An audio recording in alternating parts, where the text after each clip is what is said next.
विशाल जी, वेदों में से दो प्रकार की सभ्यताएं जन्म लेती हैं। एक तो श्रमण परंपरा हाँ, और श्रम। दूसरी शट दर्शन। हम्म, ये दोनों जो हैं ये कोई अलग नहीं है, इनकी उत्पत्ति वेदों से ही होती है। एक नकारता है वेदों को, दूसरा एक्सेप्ट करता है वेदों को। लेकिन आप किसी चीज को नकार तभी सकते हैं जब आपने उसको एक्सेप्ट किया हुआ हो। हम्म, जिस चीज को एक्सेप्ट किया नहीं, आप उसको हम्म, कैसे नकार सकते हैं? हम्म, आपकी पत्नी होगी तभी आप उसे डिवोर्स देंगे, पत्नी होगी ही नहीं तो किसको डिवोर्स देंगे? यानी कि उनकी परंपरा के समय वेद थे समाज में। वेद थे, चारवाक, ऋषि बृहस्पति की यदि हम बात करें, या 24 तीर्थंकरों की बात करें, या बुद्ध की बात करें, सब सनातन वैदिक परंपराओं से आते हैं। और उन्होंने उनको पढ़ा और उन्हें नकारा कि हम इसको प्रमाण नहीं मानते। इसका ये अर्थ नहीं है कि हम इसको कुछ भी नहीं मानते, पहली बात। और दूसरी चीज ये है कि हम लोग जो है हमेशा जो है द्वैतवाद की बात करते हैं। लेकिन हमारे जितने दर्शन हैं, ये जो 9 दर्शन हैं, चारवाक, जैन, बौद्ध, सांख्य, योग, मीमांसा, वेदांत, न्याय, वैशेषिक, ये जितने भी दर्शन हैं, ये सब मिल करके भारतीय ज्ञान परंपरा या भारतीय दर्शन के शरीर का निर्माण करते हैं। और उसमें बौद्ध दर्शन एक अभिन्न अंग है। लेकिन हैविंग सेड दैट, हमें एक चीज और याद रखनी पड़ेगी कि जैसे इन्होंने अभी कहा कि बुद्ध ने कोई अलग दर्शन नहीं दिया था। बुद्ध जो है उनकी, वो एक क्षत्रिय परिवार में पैदा हुए थे। उनकी शिक्षा दीक्षा जो थी वो पूरी तरह से वैदिक तरीके से हुई थी। जनेऊ संस्कार हुआ था। उनकी शादी जो यशोधरा से हुई थी वो भी सनातन रीति रिवाज से हुआ था। अर्थात उनकी आत्मा पे, उनके मन पे, उनके चिंतन के ऊपर पूरी तरह से वेदों और उपनिषदों का प्रभाव था। ऐसा कुछ भी नहीं है जो उन्होंने अलग दिया। यही बात कुमारिल भट्ट जो हैं, जो मीमांसक स्कॉलर थे, वो भी जगह जगह कहते हैं कि बुद्ध ने कुछ ऐसा अलग नहीं दिया था। क्षणिकवाद या क्षणभंगुरवाद की जो उनकी थ्योरी रही है, वो आपको श्वेताश्वतारा उपनिषद और बृहदारण्यक उपनिषद में मिलती है। उन्होंने शून्य का कॉन्सेप्ट दिया, जिसपे हम आगे भी बात करेंगे क्योंकि शून्य का कॉन्सेप्ट बहुत बड़ा है। तो उसके भी हमारे को जो है साक्ष्य वो 4 वेदों में मिलते हैं। ऋग्वेद में मिलता है, अथर्ववेद में मिलता है खास तौर पे। और इसी तरह से धर्म शब्द अपने आप में है, जो जिसे वो धम्म कहते हैं, वो भी संस्कृत का ही लिया हुआ है। क्षणभंगुरवाद जो है, क्षण और वाद, ये भी संस्कृत के ही शब्द हैं। और निर्वाण शब्द के कॉन्सेप्ट आपको छांदोग्य उपनिषद और बृहदारण्यक उपनिषद में मिलते हैं। तो उन्होंने कोई ऐसी अलग बात नहीं कही जो वेदों और उपनिषदों से पृथक थी। जहां तक बात हम करते हैं कि इनकी निंदा की गई है, जब निंदा की बात आती है तो सबसे महत्वपूर्ण बन जाता है ब्रह्मसूत्र भाष्य। क्योंकि अक्सर लोग कहते हैं कि शंकर ने जो है बुद्ध की निंदा की। बहुत दुख की बात है, मैं जब देखती हूँ हमारे पीएचडी स्कॉलर्स, तो उन्होंने सुना हुआ होता है कि ब्रह्मसूत्र भाष्य के अंदर जो है शंकर ने बुद्ध की निंदा की है, इतना ही उन्हें पता होता है। ब्रह्मसूत्र भाष्य क्या है ये भी वो नहीं जानते। वो समझते हैं कि ब्रह्मसूत्र भाष्य शंकर ने लिखा था। वेद व्यास का ब्रह्मसूत्र भाष्य था, जिस पर शंकर ने अपनी कमेंट्री लिखी थी। उस समय की रीति नीति हुआ करती थी कि हम एक दूसरे को के उत्थान के लिए उनका क्रिटिकल एनालिसिस करते थे। और शंकर ने जब ब्रह्मसूत्र भाष्य लिखा तो उन्होंने हर दर्शन के ऊपर अपनी टिप्पणी दी, अपनी कमेंट्री दी, बौद्ध दर्शन के ऊपर भी दी। लेकिन मूल मल्ल जो है, उन्होंने बौद्ध दर्शन को नहीं माना, मूल मल्ल उन्होंने सांख्य को माना। तो यहाँ हम उन बच्चों को ये नहीं बता पाते, या जो स्कॉलर्स इस पे रिसर्च कर रहे हैं वो ये नहीं जान पाते कि उन्होंने क्रिटिसाइज बुद्धिज्म को इतना नहीं किया जितना वो सोच रहे हैं। उन्होंने सबसे ज्यादा क्रिटिसाइज तो सांख्य को किया था।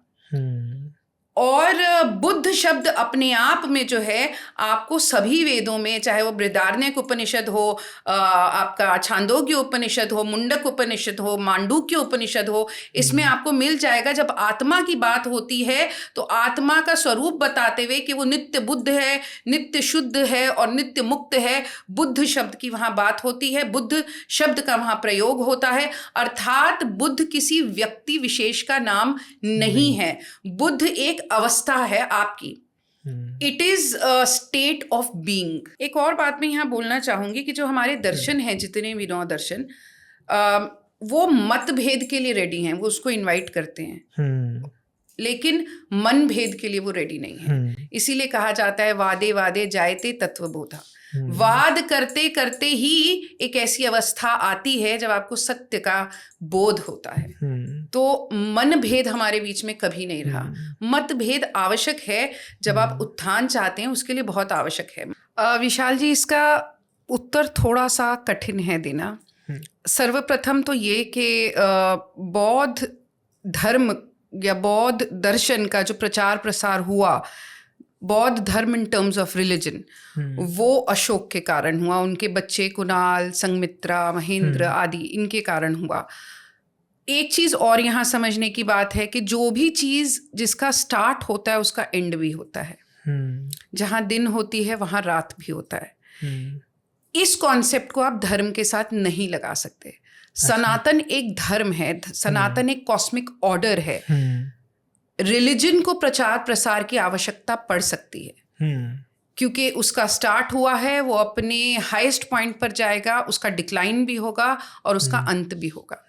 लेकिन कॉस्मिक ऑर्डर जो है, अग्नि सदा जलाती ही है, पानी सदा भिगाता ही है, हवा सदा सुखाती ही है, सूर्य जो है वो कहीं से ना चढ़ता है ना ही कहीं डूबता है। ये एक कॉस्मिक ऑर्डर है, ये इस संसार का नियम है। इसके लिए हमें कोई प्रचार प्रसार करने की ज़रूरत नहीं। इसका मैं आपको एक एग्जाम्पल देती हूँ। हम अक्सर प्रकृति के लिए बहुत कुछ करते हैं कि गंदा ना करें, आप पॉलीथीन ना फेंके। मैं ये नहीं कह रही कि हमें नहीं करना चाहिए, अपनी तरफ से तो हमें जतन करने ही चाहिए। आप ये पॉडकास्ट कर रहे हैं, आप अपना जतन कर रहे हैं। मैं पढ़ा रही हूँ, मैं अपना जतन कर रही हूँ। हम पीएचडी कर रहे हैं, हम सब अपना अपना जतन कर रहे हैं। लेकिन धर्म हमारे जतन की वजह से नहीं है, हम धर्म की वजह से हैं। धर्म के लेवल पर जब एक इंसान पहुंच जाता है, जब उसकी चेतना वहां पहुंच जाती है, तो फिर वहां पर प्रचार प्रसार की ज़रूरत नहीं पड़ती। निकोला टेस्ला को कोई ज़रूरत नहीं पड़ी कि सनातन का प्रचार प्रसार हो।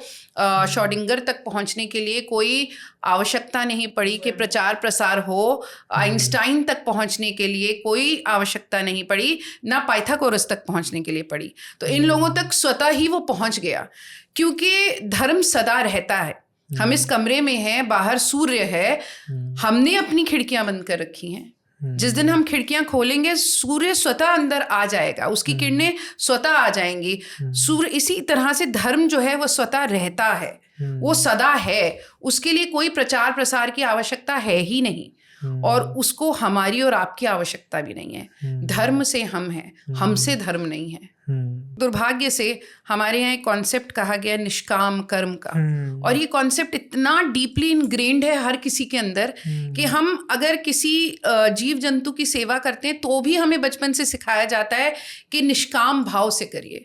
जिन ऋषि मुनियों ने बड़े बड़े ग्रंथ लिखे, उन्होंने कभी अपना नाम वहाँ डालना उचित नहीं समझा, क्योंकि उनका जो है लक्ष्य केवल इतना था कि इसका ज्ञान जो है सही जगह पहुँच जाना चाहिए, सब तक पहुँच जाना चाहिए, सबका हित होना चाहिए, परंतु उसमें वो श्रेय ले जाएं, ऐसा उनकी कोई मंशा नहीं थी। और इसको आप दुर्गति कह लीजिए, हमारा दुर्भाग्य कह लीजिए, ये तो है। ये जो निष्काम भाव का कॉन्सेप्ट है, इसी के कारण हमने जो है कभी इसका प्रचार प्रसार करना बहुत ज़्यादा ज़रूरी नहीं समझा। एक बात और कहना चाहूँगी। अभी मैं बाहर गई थी रोम, मैंने वहाँ देखा कि योग की वहाँ बात होती है, और अक्सर भारत से लोग जो जाते हैं वो कहते हैं अरे योग जो है वो किसी रिलीजन को बिलोंग नहीं करता, वो किसी पुस्तक का नहीं है। क्यों नहीं है? योग के विषय में वेदों में है, पतंजलि के योग सूत्र हैं, गोरखनाथ बाद में जो है हमें 64 योग की शिक्षा देते हैं आदि।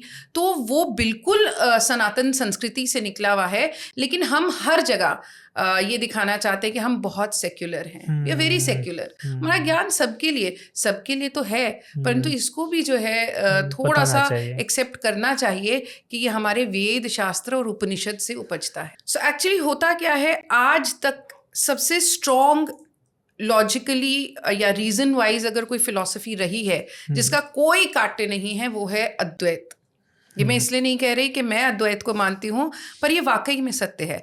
आज भी अक्षरधाम संप्रदाय है, वो अपने प्रकार का अद्वैत चलाना चाहते हैं।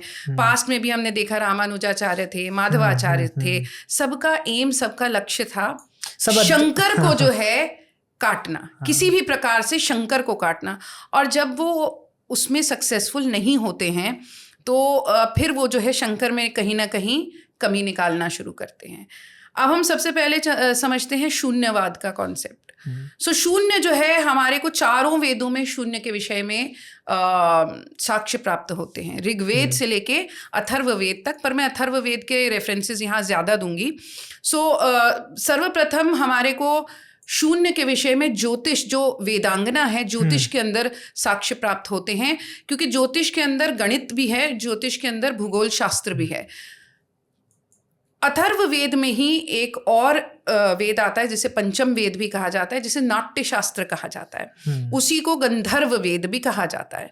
वहां पर शून्य के कॉन्सेप्ट को जब एक्टर कोई भी मुखौटा पहनता है या किसी भी किरदार को अपने ऊपर ओढ़ता है, तो उसको जो है ऐसा सजेशन दिया जाता है कि आपको पूरी तरह से खाली होना है। तो वहाँ पर जब शून्य के कॉन्सेप्ट की बात होती है नाट्य शास्त्र में, तो वो एम्प्टीनेस के कोनोटेशन से होती है। इसी तरह से शून्य का कॉन्सेप्ट हमारे को उपनिषदों के अंदर भी मिलता है। छांदोग्य उपनिषद और बृहदारण्यक उपनिषद के अंदर भी शून्य का कॉन्सेप्ट दिया गया है कि जहाँ ना अच्छा है और ना बुरा है, शून्य है। आपको शून्य, खाली होने की बात की गई है। इसी तरह से जब हम संगीत की बात करते हैं, संगीत में सुर होता है, सारेगामा पाधा निसा। इस सुर के साथ अगर आप चल रहे हैं तो आप सुर में हैं। इसको अगर हम हायर मेटाफिजिकल कॉन्सेप्ट से देखें तो अगर आप कॉस्मिक हार्मनी के साथ चल रहे हैं तो आप सुर में हैं। लेकिन आप इससे जब हट जाते हैं तो आप असुर हो जाते हैं। असुर कोई सींगों वाले राक्षस नहीं होते थे। असुर वो है जो इस कॉस्मिक हार्मनी से हट गया है, उसके पाथ से हट गया है। तो जहां सुर और असुर मिलते हैं उस पॉइंट को शून्य कहा जाता है, जहां वो आके मिल जाते हैं। सुर असुर जहां एक, मतलब जहां ना पॉजिटिव रहता है ना नेगेटिव रहता है, वो शून्य है। ईशावास्य उपनिषद में और इसके विषय में डिटेल में पूर्ण कहा गया है शून्य को। पूर्णमदः पूर्णमिदं पूर्णात् पूर्णमुदच्यते पूर्णस्य पूर्णमादाय पूर्णमेवावशिष्यते। तो पूर्ण में से पूर्ण को आप निकाल दें तो जो बचेगा वो भी पूर्ण है। पूर्ण में पूर्ण आप डाल दें तो भी जो उसका गुना आएगा वो पूर्ण ही होगा। सो पूर्ण जो है उसके विषय में बहुत डिटेल में हमारे यहाँ पर बात की गई है। अब शंकर की बात हम कर रहे थे कि क्या वाकई में शंकर प्रच्छन्न बौद्ध थे? तो इसका उत्तर जो है आप ही मुझे दीजिए कि वो प्रच्छन्न बौद्ध थे कि नहीं। शंकर और बुद्ध दोनों ही सनातन संस्कृति से आते हैं, दोनों वैदिक सनातन संस्कृति के हैं, और दोनों की शिक्षा दीक्षा गुरुकुल में हुई, दोनों का जनेऊ संस्कार हुआ, दोनों ने वेद पढ़े, दोनों ने उपनिषद पढ़े, दोनों ने वो सब कुछ पढ़ा जो वेदों और उपनिषदों में था। अब शंकर जो हैं वो प्रच्छन्न बौद्ध कैसे हुए और बुद्ध जो हैं वो प्रच्छन्न वैदिक क्यों नहीं हैं? ये भी प्रश्न होना चाहिए। ये प्रश्न है। क्योंकि बुद्ध के जैसे मैंने पहले भी बोला, उनकी चेतना पर, उनके मन पर, उनके मस्तिष्क पर पूरी तरह से वेदों और उपनिषदों की छाप मिलती है। ऐसे ही नहीं कि उन्होंने जो जो कॉन्सेप्ट्स दिए वो स्वतः वैसे ही हैं जो जैसे कि वेदों में बताए गए हैं, चाहे वो कर्म का सिद्धांत हो, चाहे वो आपका शून्यवाद का, निर्वाण का, ये सब आपको उपनिषदों और वेदों में मिलते हैं। अनफॉर्चुनेटली हम बुद्धिस्ट कॉन्सेप्ट्स को पढ़ते हैं, वो भी पूरा नहीं पढ़ते हैं, और उपनिषदिक कॉन्सेप्ट्स को तो हम पढ़ते ही नहीं है। इसलिए हमको लगता है कि ये कोई नया आविष्कार है, परंतु बुद्ध ने कुछ अलग नहीं बताया। उस देश काल परिस्थिति के अनुसार उपनिषदों और वेदों से वो ज्ञान निकाल कर दिया जो उस देश काल परिस्थिति के लिए आवश्यक था। मेरा एक यहाँ पे प्रश्न बौद्धों से हमेशा उठता है कि यदि आप किसी परमानेंट एंटिटी को नहीं स्वीकार करते तो निर्वाण की अवस्था भी क्या क्षणिक है? पहली बात। दूसरी चीज, ऐसा हो ही नहीं सकता कि क्षणिक घटित हो रहा है और वो किसी परमानेंट पे घटित नहीं हो रहा है। फॉर एग्जाम्पल, हम सिनेमा देखने जाते हैं तो पर्दे के ऊपर हमारे को कई इमोशंस दिखते हैं, कोई रो रहा है, कोई हंस रहा है, पर्दे को फर्क नहीं पड़ता। लेकिन पर्दा जो है वो एक परमानेंट एंटिटी है, यानी कि महाकाल के ऊपर जो है छोटे छोटे काल, छोटे छोटे क्षण घटित हो रहे हैं, मैं इसको मान सकती हूँ। लेकिन कोई परमानेंट एंटिटी ही नहीं है, तो क्या एम्प्टीनेस में सब कुछ हो रहा है? और अगर हो रहा है तो फिर तो निर्वाण का कॉन्सेप्ट भी पूरी तरह से क्षणिक है, तो फिर निर्वाण के आगे क्या? इसका मतलब बुद्ध का बुद्ध बनना भी क्षणिक ही था, इसका मतलब वो परमानेंट बुद्ध नहीं है। तो ये बड़े सारे प्रश्न उठते हैं उनके क्षणिकवाद पर भी। नहीं, बौद्ध दर्शन की तरफ लोगों का अट्रैक्शन का सिंपल कारण जो मुझे लगता है वो ये है कि हमारे टेक्स्ट, चाहे आप योग दर्शन पढ़ें, सांख्य पढ़ें, इतने कॉम्प्लेक्स रहे हैं कि इंसान के लिए बड़ा मुश्किल हो जाता है उसको समझना। बुद्ध ने बड़ी सिंपल सी बातें कही, दुख है, दुख से निकलने, दुख को स्वीकार करिए, उससे निकलने का मार्ग है निर्वाण है, ये अष्टांगिक मार्ग है, आपका राइट व्यू होना चाहिए, राइट लिविंग होनी चाहिए, एक्सेट्रा एक्सेट्रा। एक आम इंसान, एक मछुआरा है, एक सब्जी बेचने वाला है, वो इसको समझ सकता है, इसको कॉम्प्रिहेंड कर सकता है और अपने जीवन में आसानी से उतार सकता है। तो ये मुझे लगता है मुख्य बिंदु है जिसकी वजह से बुद्धिज्म इतना जो है पॉपुलर हुआ। मैं इस पे दो बातें रखना चाहूँगी। पहली तो कि जो दशावतार है वो एवोल्यूशन की एक सीरीज है, उसमें बुद्ध, जैसे मैंने कहा था, व्यक्ति विशेष नहीं है, बुद्ध एक अवस्था है। एक तो ये बात हुई। एक बात होती है शंकर की। शंकर जो है अपने कृत कार्य के अंदर 10 अवतारों के विषय में लिखते हैं, जिसमें बुद्ध को भी वो इंक्लूड करते हैं। तो बहुत सारे लोग कहते हैं कि शंकर जो थे वो बहुत अच्छे पॉलिटिशियन थे। अच्छा, ऐसा कुछ लोगों का कहना है। थे भी तो, मेरे तो गुरु हैं, तो मैं तो कहती हूँ अगर वो थे भी तो बहुत अच्छी बात है। श्री कृष्ण जी को भी कहा ही जाता है। तो शंकर जो है इस बात को समझ गए थे कि जो लोग ऑलरेडी बौद्ध बन गए हैं, शायद उनको सबको कन्विंस करना इतना आसान ना हो। इसलिए उन्होंने जब अपने कार्य लिखे तो उसमें बुद्ध को एक अवतार बता दिया, यानी कि बुद्धिज्म को रिफ्यूट करने के बजाय सनातन का ही हिस्सा बना दिया कि अब जो है कोई रेफ्यूटेशन बचेगा ही। सो आज के परिप्रेक्ष्य में जो आप जाति को समझते हैं वो पॉलिटिक्स की देन है।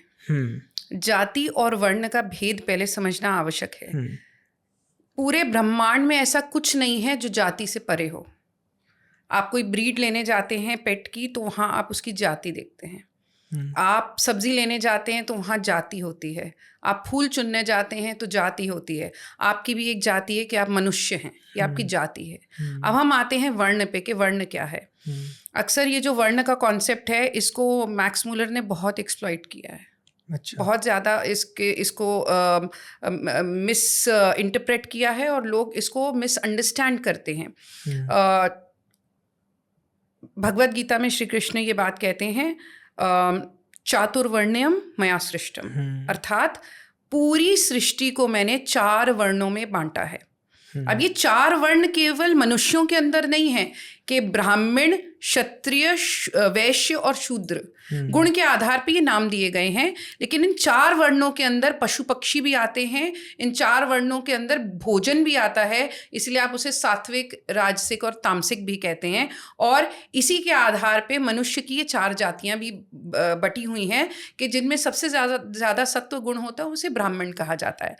और मैं एक आपको बात बता दूं, कॉन्टेम्प्रेरी टाइम्स के अनुसार कि पूरी दुनिया में कोई ऐसा देश नहीं है जहां पर ये 4 वर्ण एग्जिस्ट ना करते हों। लेकिन हमारी प्रॉब्लम है सनातन से, और हम लोगों की प्रॉब्लम है संस्कृत के शब्दों से।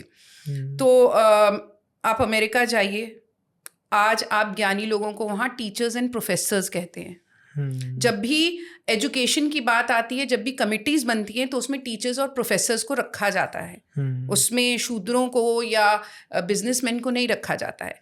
लेकिन जब उनको ब्राह्मण कह दिया जाता है तो दिक्कत आ जाती है। और अगर ये पता चल जाए कि एजुकेशन के लिए या ज्ञान के लिए या ज्ञान व्यवस्था के लिए एक कमिटी बनाई गई थी वैदिक काल में जिसमें ब्राह्मण ऋषि ही थे, तो फिर कहते हैं कि ब्राह्मण अपना वर्चस्व स्थापित करना चाहते हैं, जबकि आज के समय में, आज के काल में भी वही हो रहा है। फिर हम आते हैं, कोई ऐसा देश नहीं है जो अपनी सुरक्षा के लिए मिसाइल्स नहीं बनाता, जो सुरक्षा के लिए अस्त्र शस्त्र नहीं बनाता, और जो अपनी सुरक्षा के लिए आर्मी नहीं क्रिएट करता, आर्मी को डेवलप नहीं करता, आर्मी को ट्रेन नहीं करता।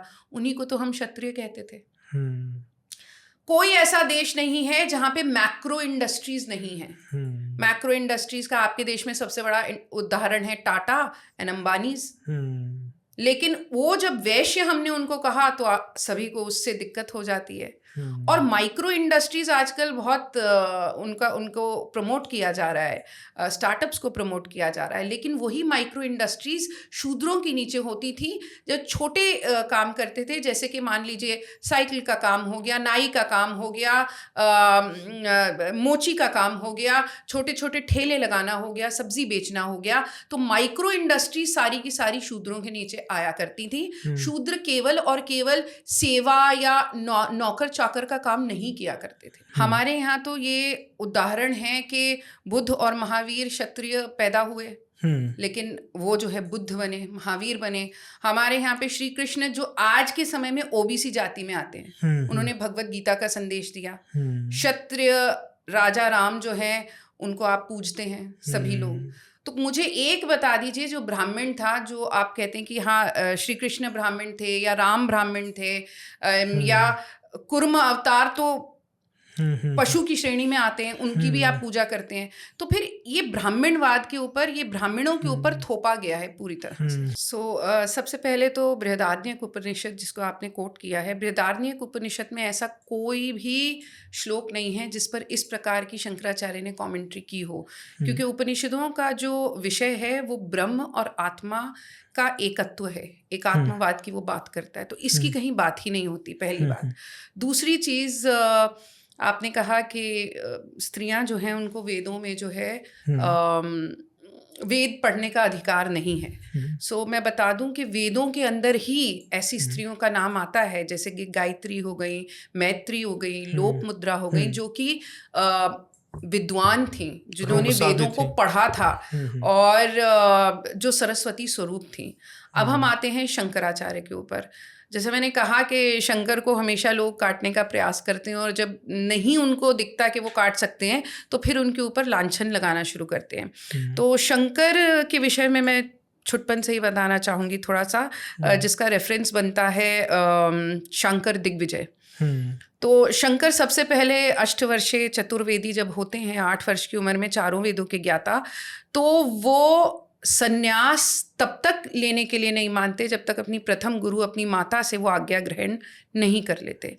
दूसरा, उभय भारती से बिहार का जो रीजन है महिषी, वहाँ पर जो है उनका संवाद होता है उनके पति मंदन मिश्र और उभय भारती से। तो जब मंदन मिश्र से उनका शास्त्रार्थ होता है तो मंदन मिश्र कहते हैं कि बो दंडी, तुम तो अभी छोटे से हो, दंड धारण किए हो, तुमसे मैं क्या शास्त्रार्थ करूं। और जब वो शास्त्रार्थ के लिए बैठते हैं तो वो कहते हैं तुम छोटे से, तुम ही डिसाइड करो कि कौन होगा इसका जज। तो शंकर जो हैं आप जानते हैं कि कितने ज्ञानी थे।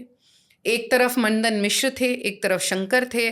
चर्चा होने वाली थी ब्रह्म और आत्मा की कि एक है या नहीं है। तो गुरु भी कोई ऐसा ही, जज भी कोई ऐसा ही चाहिए था जो सक्षम हो दोनों को जज करने में। और यहाँ पे शंकर जो है उभय भारती को जज के रूप में जो है निर्णायक जो है चुनते हैं।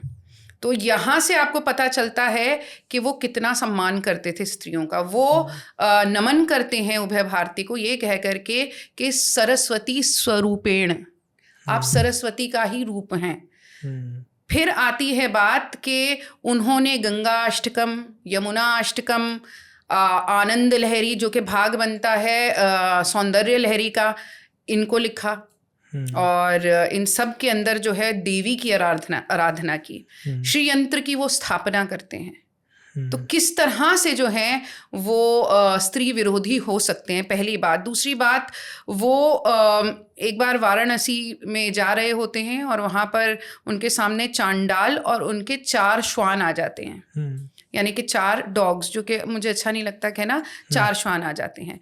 तो शंकर के जो अनुयायी होते हैं, जो उनके शिष्य होते हैं, वो कहे हटिए, गुरुदेव को जाना है। तो चांडाल पूछते हैं कि कौन हटे, आत्मा जो कि सर्वव्यापी है, या पंच महाभूतों से निर्मित ये शरीर जो कि आपका भी है, मेरा भी है और इन श्वानों का भी है, और जो एक ही अन्न से पोषित होता है। किसको हटना चाहिए। ये लंबा संवाद चलता है। उसके बाद शंकर जो है वहाँ नतमस्तक हो जाते हैं और उनको अपना गुरु मान लेते हैं और चारों श्वानों को वेद स्वरूप बताते हैं। वहाँ वो मनीषा पंचकम लिखते हैं और कहते हैं कि आज मैं अद्वैत का सत्य जाना हूँ कि छोटे से कीट से लेके बड़ी से बड़ी आकाश गंगाओं में एक ही ब्रह्म है। तो जो ये बात कर दे फिर वो कैसे स्त्री और पुरुष में भेद कर सकता है। लेकिन जब बात होती है महामठानुशासनम की, यानी कि वो पुस्तक जिससे कि चारों मठ गवर्न होते हैं, तो वहाँ पे सन्यास के लिए वो अनुमति नहीं देते। और उसके काफ़ी रीजंस वही हैं जो डॉक्टर कौशलेंद्र ने यहाँ पर बताए हैं।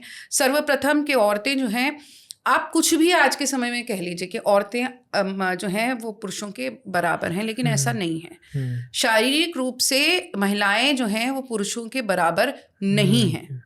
आप यहाँ पर बोल दें अरे वो तो रॉकेट में ऊपर गई थी, उन्होंने तो गाड़ी एक मशीन है, उसको कोई भी चला सकता है, उसमें आपका कोई बहुत ज़्यादा श्रम नहीं लगता है।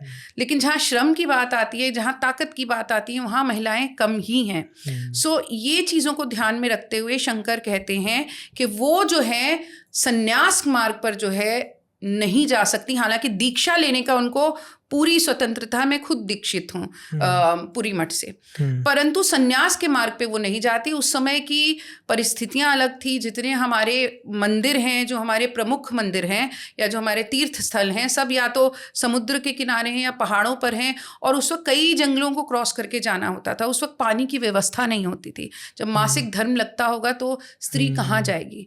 रात के समय में यदि वो बाहर चली जाए और शेर आ जाए रक्त की गंध से, तो वो कैसे अपने आप को बचाएगी? तो ये सारी चीज़ों को ध्यान में रखते हुए शंकर ने मना किया था कि वो जो है संन्यास में नहीं आ सकती, लेकिन उसके अतिरिक्त जो मूल में है वो ब्रह्म ही है।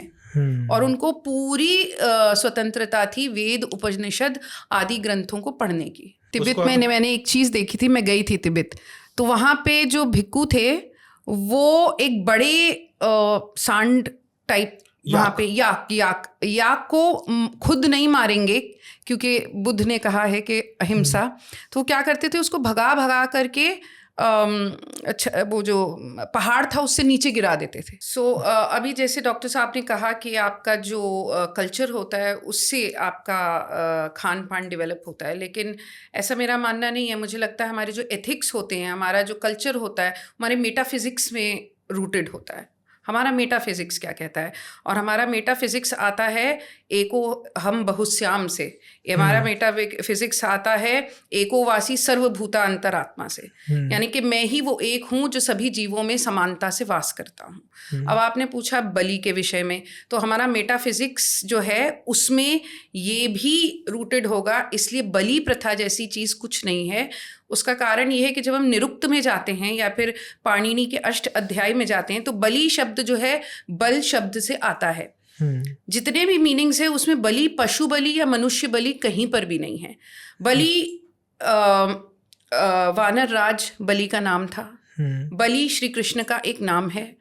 बलि जो है आयुर्वेद में रिंकल्स पड़ने को, बल पड़ने को, चेहरे पे रिंकल्स पड़ने को कहते हैं। बलि जो है वास्तुशास्त्र के अंदर उस स्क्वायर को कहते हैं जो किसी भी इमारत के निर्माण से पहले बनाई जाती है ताकि उसकी पूजा हो सके। तो बलि के अन्य अर्थों में से कोई भी ऐसा अर्थ नहीं है जो इसकी तरफ इशारा करे कि उसकी पशु बलि या फिर मनुष्य बलि होनी चाहिए। सो ये बात यहाँ पे बहुत क्लियर होती है। अब जो परंपराएं बाद में आई, चाहे वो शैव हो, चाहे वो वैष्णव हो, चाहे वो शाक्त हो, चाहे पुराण हो, if anything contradicts the Vedas, you have to follow the Vedas.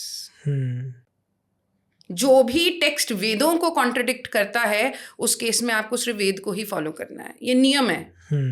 सो अगर शैव टेक्स्ट या वैष्णव टेक्स्ट वेद को डिसरिगार्ड कर रहा है तो आप जो है उस समय उसको नकार देंगे। So that has to be understood very clearly.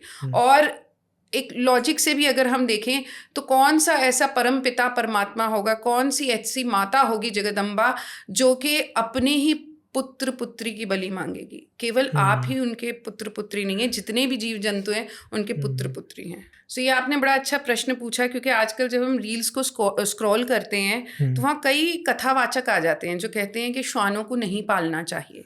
अब ये कथावाचक जो होते हैं, इन्होंने कोई टेक्स्ट नहीं पढ़ा होता, ये कोर्स करके आते हैं वृंदावन से और कथावाचक बन जाते हैं। तो मेटाफिजिक्स और टेक्स्ट से या रेफरेंसेस से इनका कोई लेना देना नहीं होता, और अनफॉर्चुनेटली हमारे लोग इनकी बात मान लेते हैं।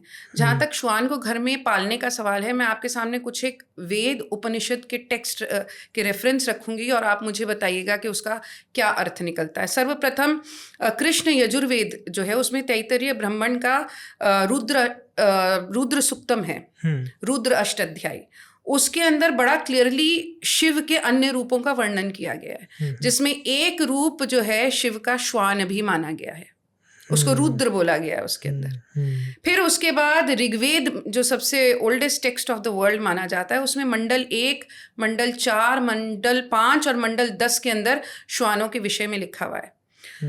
मंडल 1 और मंडल 4 के अंदर देवशूनी शर्मा के विषय में लिखा हुआ है। शर्मा जो है वो इंद्र की थी, उनको देवी ही माना जाता है, आदिशक्ति का एक रूप है, लेकिन वो श्वान स्वरूप के अंदर है। अच्छा जी। और शर्मा का अर्थ होता है, मैं डॉग शब्द यूज नहीं करना चाहती, इसलिए मैं श्वान शब्द यूज कर रही हूँ। तो शर्मा का मैंने भी नहीं किया। तो शर्मा का अर्थ होता है वो देवी जिसके चरण कमल जो हैं वो बहुत सौभाग्यशाली हों, the one with lucky feet, उसका स्ट्रेट ट्रांसलेशन ये है।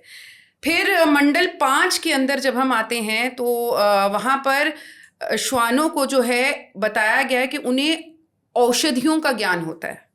अच्छा। और इतना ही नहीं, उनके अंदर पैरानॉर्मल एक्टिविटीज़ होती है ना, डेथ को देखने की क्षमता उनके अंदर होती है। ऋग्वेद के 10वें अध्याय में जहाँ यम सुक्त आता है, वहाँ पर यमराज जो हैं वो लोगों को बताते हैं कि श्यामा और सबला, यानी कि शर्मा यानी देवशूनी के जो 2 बच्चे हैं श्यामा और सबला, ये संसार में अनेक रूपों में जाकर के मनुष्य को मानवता के जो लेसन्स हैं वो देंगे। तो हमें सौभाग्यशाली अपने को समझना चाहिए कि हमारे पास इर्द गिर्द श्यामा और सबला के अन्य स्वरूप हैं। सो फिर आप जब छांदोग्य उपनिषद में आते हैं तो वहाँ श्वानों के विषय में एक गाथा है बड़ी लंबी, जिसके माध्यम से आपको आत्मा और ब्रह्म के एक होने की बात बताई जाती है। फिर जब हम रामायण में आते हैं तो वहाँ पर भी श्वान का एक वर्णन आता है कि वो आते हैं राम के पास और राम से जो है कहते हैं कि मेरा आप मुझे लॉ के अनुसार जो है जो सही है मेरे लिए वो करिए, क्योंकि मुझे मारा गया है, क्योंकि मुझे आपसे मिलने नहीं दिया गया है। हम जब महाभारत एपिक में आते हैं तो बहुत कम लोगों को पता होगा कि महाभारत की स्टार्टिंग और महाभारत का एंड दोनों ही श्वान के श्राप के कारण होता है। शुरुआत में यज्ञ चल रहा होता है, वहाँ पे एक छोटा सा बच्चा आता है श्वान का, और उसको जो है बहुत बुरी तरह से निर्ममता से पीटा जाता है। वो माँ के पास जाता है, रोता है, माँ आती है, माँ कहती है क्यों तुमने मेरे बच्चे को मारा। तो उसका जो है उसका मजाक उड़ाया जाता है वहाँ पर, और तब जो है वो श्राप देती है कि मैं तुमको श्राप देती हूँ कि जिस तरह से तुमने मेरे बच्चे को मारा है, इसी तरह से एक दिन तुम्हारे पूरे परिवार में कोई भी शेष नहीं बचेगा। और फिर महाभारत जो है वो कल्मिनेट होती है। महाभारत जब होती है तो युद्ध के मैदान में श्री कृष्ण अर्जुन को युद्ध से पहले कहते हैं कि तुम आदि शक्ति के कोकामुखा स्वरूप की पूजा करो। कोकामुखा आदि शक्ति का वो स्वरूप है जिसका चेहरा जो है वो एक श्वान माता के जैसा है। फिर आप जब योग में आते हैं तो अधोमुख श्वान आसन वहां पर है, जो कि कई बीमारियों का अंत करता है। फिर आदि जगत गुरु जो है वो श्वानों को वेद स्वरूप बताते हैं। फिर दत्तात्रेय भगवान जो है वो श्वानों को गुरु रूप में पूजते हैं।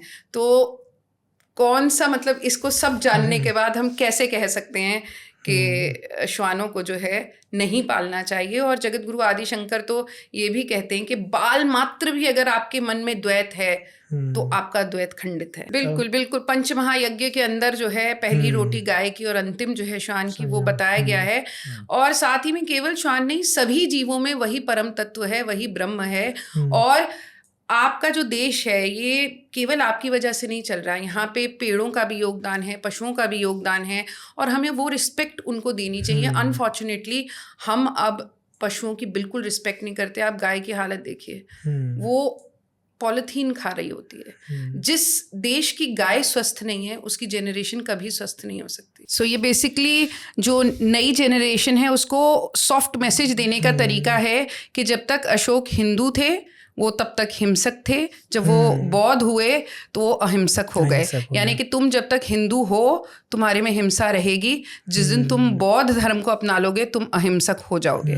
मैं अपनी ही पुस्तक बताऊंगी। सो मेरी पीएचडी थीसिस है शांकर वेदांत फॉर एनवायरमेंटल हार्मनी। ये मोतीलाल बनारसी दास से छपी हुई है, आप इसको पढ़ सकते हैं। और एक मेरी पुस्तक है environmental consciousness in the 9 schools of Indian philosophy, ये कैम्ब्रिज यूनिवर्सिटी से पब्लिश्ड है, आप इसको पढ़ सकते हैं।